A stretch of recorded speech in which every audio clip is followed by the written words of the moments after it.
कक्षा 7 वाले प्यारे बच्चों, गुड मॉर्निंग। कक्षा 7 गणित में आज हम पाठ 12 बीजीय व्यंजक पढ़ रहे हैं, जिसकी प्रश्नावली 12.1 का हमने पहला और दूसरा प्रश्न कर लिया था। आज हम प्रश्न नंबर 3 करेंगे। इसको ध्यान से देखिए और समझिए।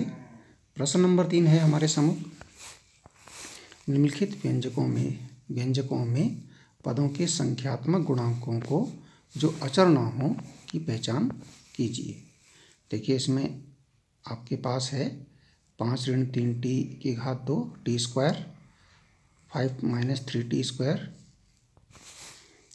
फिर दूसरा व्यंजक है 1 + t + t square plus t power 3। यहाँ पर 3 यहाँ पर दे रखे हैं। देखिए, एक नई चीज़ आई, यहाँ टी स्क्वायर टी का वर्ग था। अब से टी का वर्ग नहीं कहते इसको। जब यहाँ पर 3 हो जाता है तो ये आपका टी की पावर 3 कहा जाता है। यह कहा जाता है घन टी का घन। ये टी का वर्ग था, ये टी का घन है। घन घन है ना। टी की घात 3 हो गई ना, टी या पावर 3 हो गई। फिर टी की पावर 3 बोलते हैं, सो टी पावर 3, ऐसे टी पावर 3, टी पावर 3, ठीक है ना। यह बोलते हैं टी का घन, टी का घन, इस प्रकार से बोलते हैं। इसके बाद देखिए, अगला जो व्यंजक है आपका वो है x + 2xy + 3y। फिर है 100m + 1000n, 100m + 1000n या 100m + 1000n। फिर है -p² q² + 7pq। इसके बाद है इसके 1.2 1.2a + 0.8b। फिर है 3.14 r²। फिर 2 ब्रैकेट में l + b।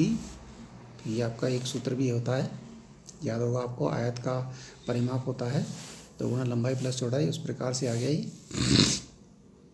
इसके बाद है लास्ट है 0.1y + 0.01y²। इनके जो संख्यात्मक गुणांक, या हम कह सकते हैं जो पद अचर नहीं है, उनके संख्यात्मक गुणांक प्राप्त करने के लिए हमें यहाँ पर इस प्रकार की एक सारणी बनेगी। देखिए, जिसमें पहला जो कॉलम होगा क्रम संख्या का होगा, दूसरा होगा व्यंजक, तीसरा होगा जो पद अचर ना हो ऐसे पद लिखने हैं, चौथा होगा संख्यात्मक गुणांक उनके। देखिए, यहाँ पर पहला आपका व्यंजक है 5 ऋण 3t की घात 2 या 5 ऋण 3t का वर्ग, है ना। अब यहाँ देखिए, पद जो अचर नहीं है, देखिए ये जिनमें अचर का मतलब जिनमें चर ना हो। अचर मतलब चर नहीं, अचर, ठीक है ना। जिनमें चर ना हो ऐसे पद को नहीं लिखना है।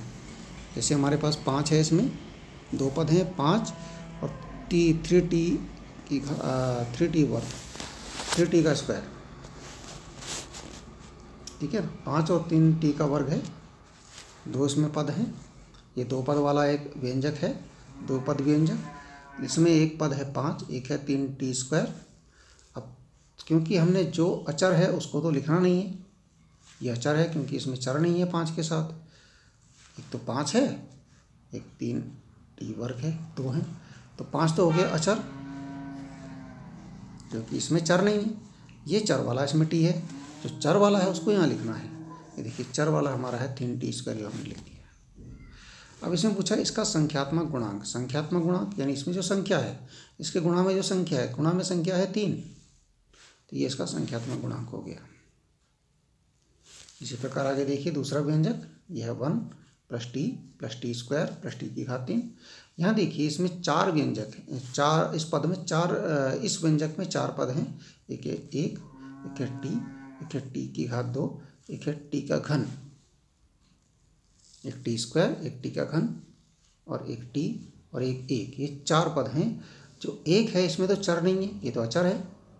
जो अचर वाला पद है उसको हम नहीं लिख रहे हैं, हम लिख रहे हैं केवल जो चर नहीं है जो चर हैं वो वाले लिख रहे हैं, जैसे टी की घात 2, टी की घात 3, ये हमने यहाँ लिख दिए।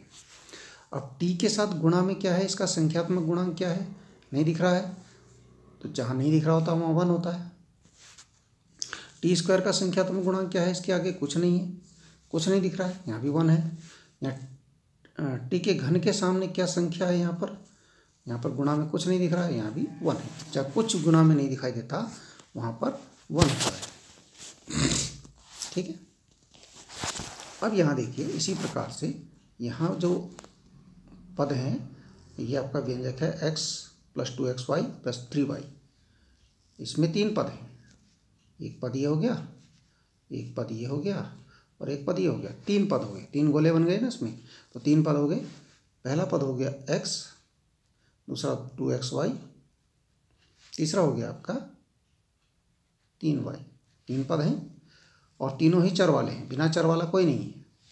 ये जो x है इसमें गुणा में कुछ नहीं दिख रहा है, लेकिन जब जहाँ कुछ दिखाई नहीं देता गुणा में तो वहाँ 1 होता है। यहाँ गुणा में 2 दिखाई दे रहा है तो 2 इसका गुणांक हो गया, यहाँ गुणा में 3 दिखाई दे रहा है तो 3 इसका गुणांक हो गया। ये होते हैं इसके संख्यात्मक गुणांक। ओके, अब यहाँ आगे देखिए, आगे यहाँ है 100m धन 1000n, ये m भी चर है और 1000n इसमें n है, ये चर है। तो ये दोनों पद जो हैं चर वाले हैं, अचर वाला कोई नहीं है। तो इसमें आपका 100m का जो गुणांक है संख्यात्मक वो 100 है और 1000n का 1000 है।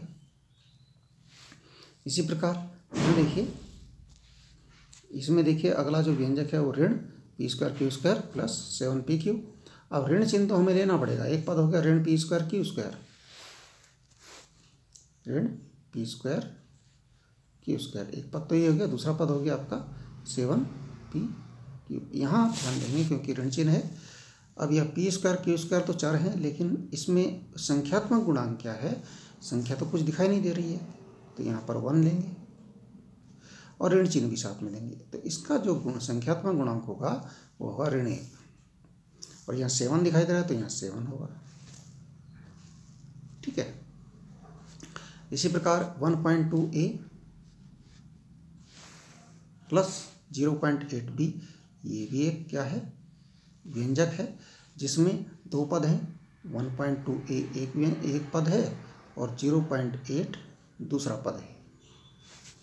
अब दोनों में देखिए दोनों ही चर वाले हैं, अचर कोई नहीं है। तो इसमें देखिए 1.2 इसका गुणांक हो गया 1.2, इसका हो गया संख्यात्मक गुणांक 0.8। आगे यहाँ देखिए